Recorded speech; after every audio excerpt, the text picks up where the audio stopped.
Meow, my friends.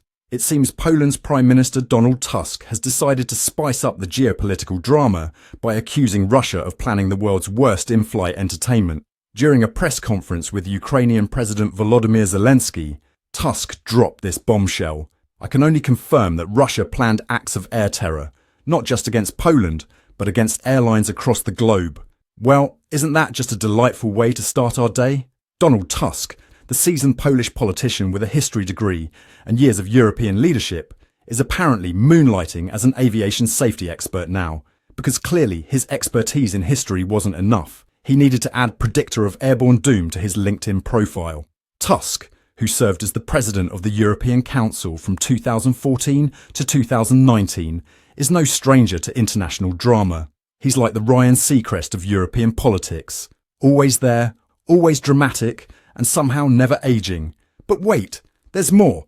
US intelligence reports suggest Russian operatives have been caught discussing plans to smuggle incendiary devices onto cargo planes, because apparently regular luggage fees weren't annoying enough. Meow, let's add some explosives to the mix.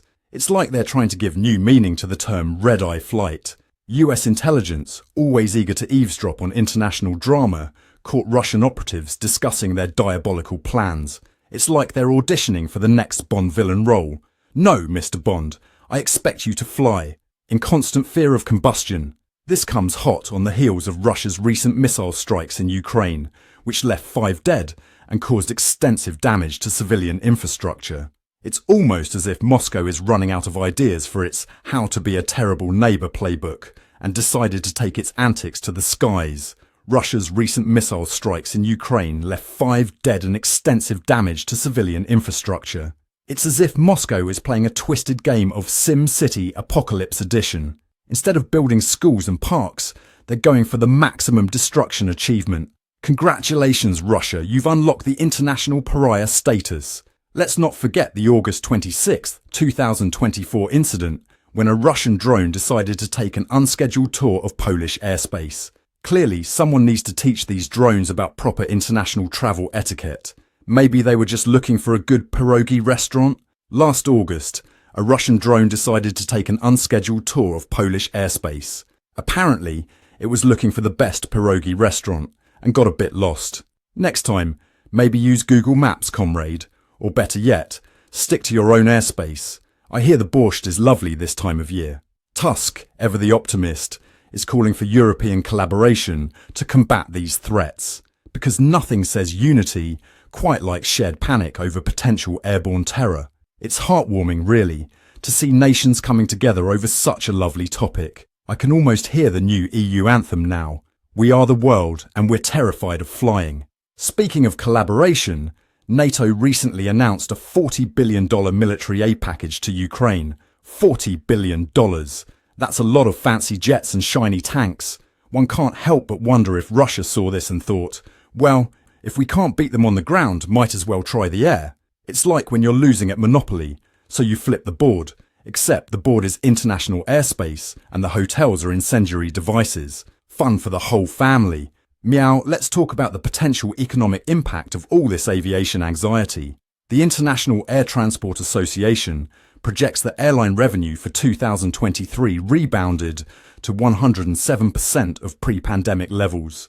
But with these new threats, who knows, we might see a surge in demand for parachutes and inflatable life vests as the new must-have travel accessories. Move over, neck pillows.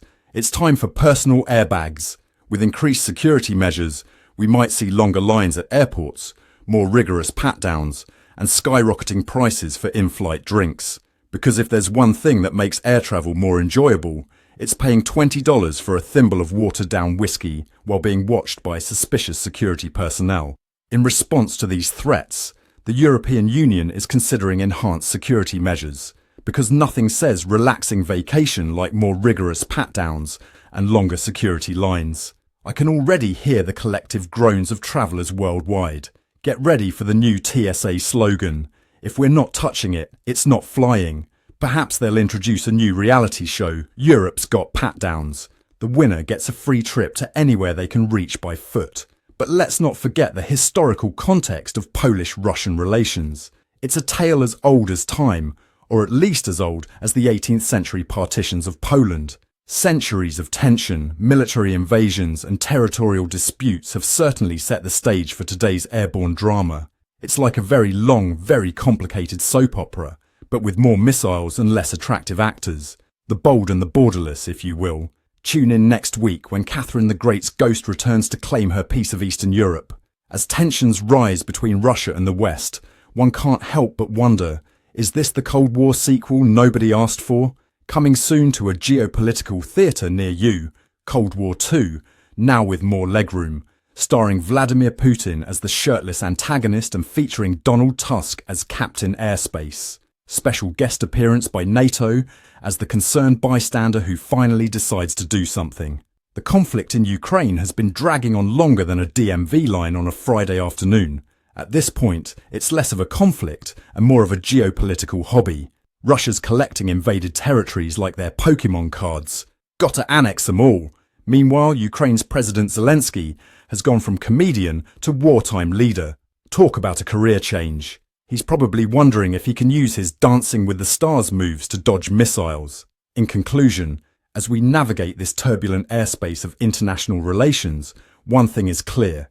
The friendly skies aren't feeling so friendly anymore. But hey, at least we can look forward to even more thrilling pre-flight safety demonstrations. Remember, in case of an emergency, your seat cushion can be used as a flotation device or a shield against falling propaganda leaflets. And don't forget to keep your seatbelt fastened at all times, because with these new threats, you never know when you might need to brace for impact or impromptu Russian annexation. If you enjoyed this terrifying update on air travel safety, why not smash that like button? It's probably the only thing you'll be allowed to smash at an airport soon.